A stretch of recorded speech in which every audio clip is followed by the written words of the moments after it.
It's Robbie Williams, but like we've never seen him before. Fans are about to get their first look at Robbie Williams' new biopic, Better Man, premiering here tonight in London.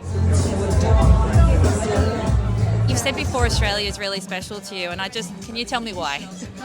Because they allow me to be me, and they embrace the me that I am. And, there's the tall poppy syndrome here in the UK, and people have been, my fans here have been incredible. But outside of my fans, it's been a tough sell to sell me as a human being. But in Australia, I'm just like Aussie Robbie Williams. They're just like, I'm one of them, I'm one of you. This is my story, but I'm not going to tell it in an ordinary way. To be honest, I've always been a little less evolved. I don't wanna ride. Do I look like a pop star to you? The idea itself is very bold.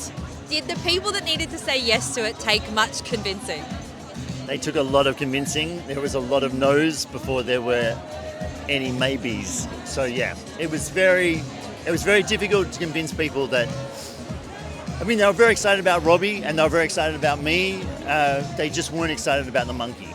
My first time seeing it, I was just terrified that it was going to be crap because, the idea's been 7 years in the making, and the obstacles to making the film in the first place have been unbelievable and at times insurmountable. And then, so I was just hoping it wasn't crap, and it wasn't.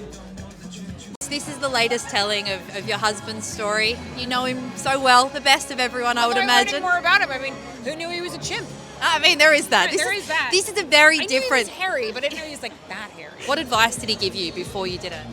It wasn't so much advice, it was more about openness and vulnerability and just being really truthful about how he felt when he was younger and how he felt in the peak of that fame when he was just a teenager. The fear that he went through when he was thrust into the limelight and was just being told, unless you're famous, you're a nobody. And that's what drove him. So making sure that I showed that vulnerability and that kind of little boy, even when he's a man, that little boy inside that wants a cuddle from his dad, that wants just to be accepted, and making sure that kind of bled through the story. I heard you say recently that you had listened to Robbie's story over a period of time and you realised it was one that should be told in such a way.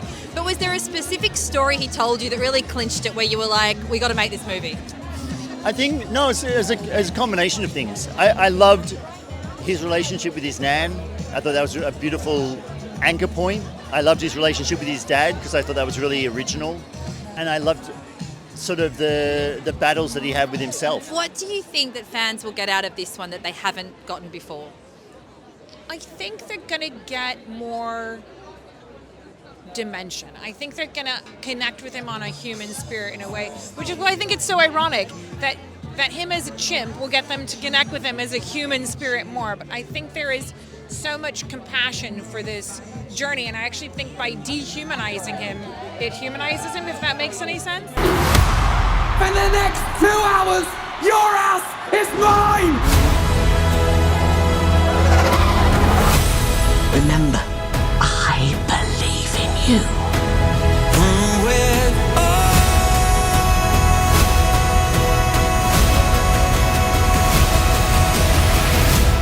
So, the story starts.